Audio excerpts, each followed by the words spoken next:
Good morning dear students. मैं आपका गणित अध्यापक शुभम तिवारी माय ज्ञान दर्शन संस्कार एकेडमी वृद्धा ललितपुर से आप सभी विद्यार्थियों का आज की इस कक्षा में हार्दिक स्वागत करता हूं।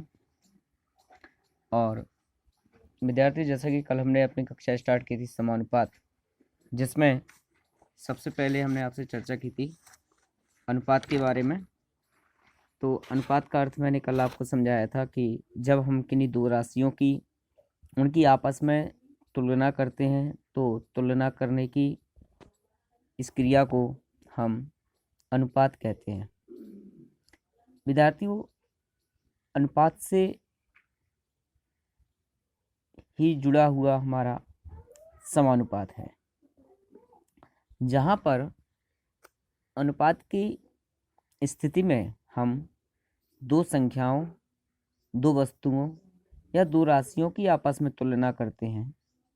वहीं समानुपात में दो अनुपातिक राशियों की आपस में तुलना की जाती है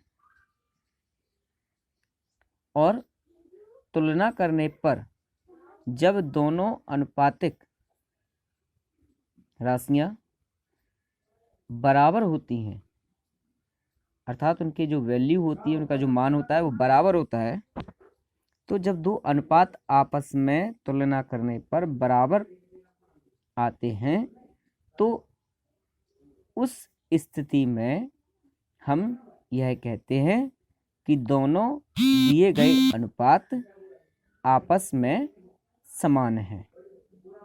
इस क्रिया को हम समानुपात कहते हैं। समानुपात का जो अर्थ है वह सम धन अनुपात, अर्थात सम का अर्थ समान, एक समान अनुपात, समान अनुपात।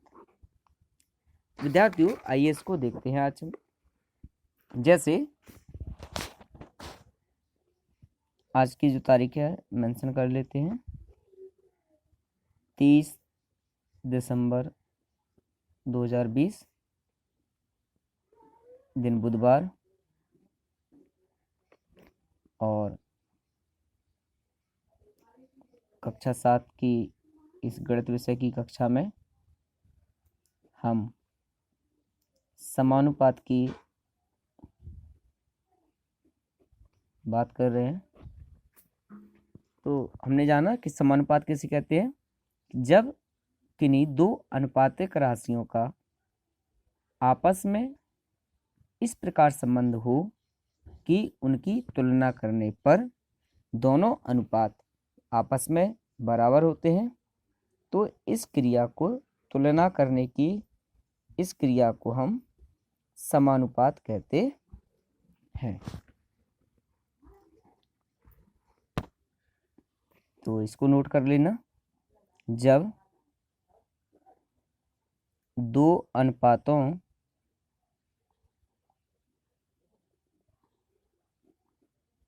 की तुलना की जाए और तुलना करने पर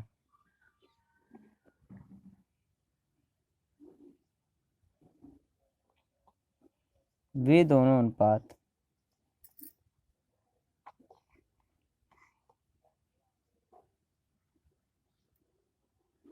आपस में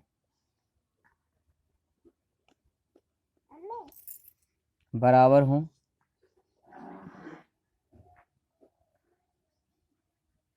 अर्थात उन अनुपातों के मान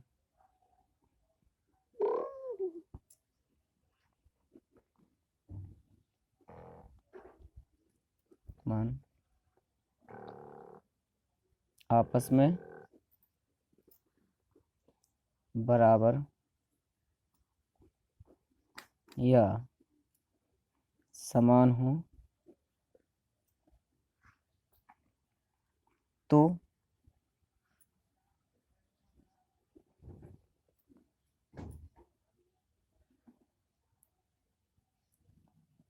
अनुपातों के इस संबंध को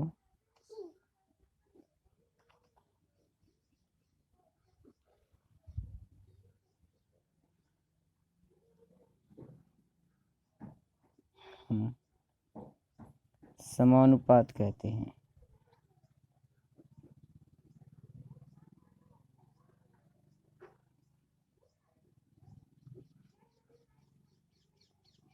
इसका चिन्ह दो अनुपात, अनुपात का चिन्ह ये होता है 2, और समानुपात में 4 बिंदु बराबर होते हैं, होता है।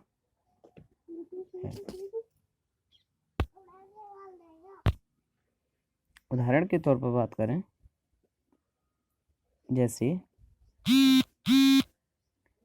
4 राशियां हैं, जैसे कि कोई 4 संख्याएं हैं 2, 4, 6, 12। इन 4 संख्याओं में इन 2 संख्याओं का अनुपात है, इन 2 संख्याओं का अनुपात है। इन्हें अगर अनुपातिक राशियों में लिखें तो इसको लिखे आएंगे हम 2:4, और इसको लिखेंगे 6:12। ये अनुपात में हो गई। अब इन दोनों राशियों में जो संबंध है, अगर वही संबंध इन दोनों राशियों में है तो दोनों अनुपात बराबर होंगे, या दोनों के जो सरलतम रूप होंगे अगर वो दोनों बराबर हैं तो भी दोनों अनुपात बराबर होंगे, या समानुपात में अगर 4 राशियां होती हैं, यदि दो अनुपात समानुपात में हैं तो इस कंडीशन को फॉलो करते हैं, क्या कि बाह्य पदों का गुणनफल बराबर मध्य पदों का गुणनफल। अर्थात प्रथम पद और अंतिम पदों का गुणनफल दोनों बीच के मध्य पदों के गुणनफल के बराबर होना चाहिए, तो वे राशियां समानुपात होंगी। अगर दिए गए अनुपातों के सरलतम रूप आपस में बराबर हैं तो वे राशियां समानुपात होंगी। तो आइए देखते हैं, 2:4 का सरलतम रूप अगर हम निकालें तो 2:4 को हम 2/4 लिख सकते हैं। 2 एकम 2, 2 दूनी 4, यानी 1/2। और से पुनः अनुपात में लिखो तो 1:2। इसी प्रकार 6:12 को अगर भिन्नात्मक रूप में लिखेंगे तो 6/12, 6 एकम 6, 6 दूनी 12, 1/2 अनुपात रूप आएगा 1:2। तो यहाँ आप देख रहे हैं कि इसका जो सरलतम रूप है आपस में बराबर है, अनुपात भी बराबर है, तो ये दोनों अनुपात आपस में समानुपात होंगे। तो इसको हम लिख सकते हैं 2:4 समानुपात 6:12। अब समानुपात की कंडीशन बाह्य पदों के गुणनफल मध्य पदों का गुणनफल। तो बाहरी पद कितने हैं? 2 और 12, तो 12 दूनी 24। मध्य पद कौन है? 4 और 6, 6 चौको 24। तो इस कंडीशन को ही फॉलो कर रहे हैं। तो ये समानुपात था विद्यार्थियों। कल इसी से संबंधित अभ्यास को हम कंप्लीट करेंगे। तब तक के लिए आप सभी को आज की कक्षा में आने के लिए, जुड़ने के लिए बहुत बहुत धन्यवाद।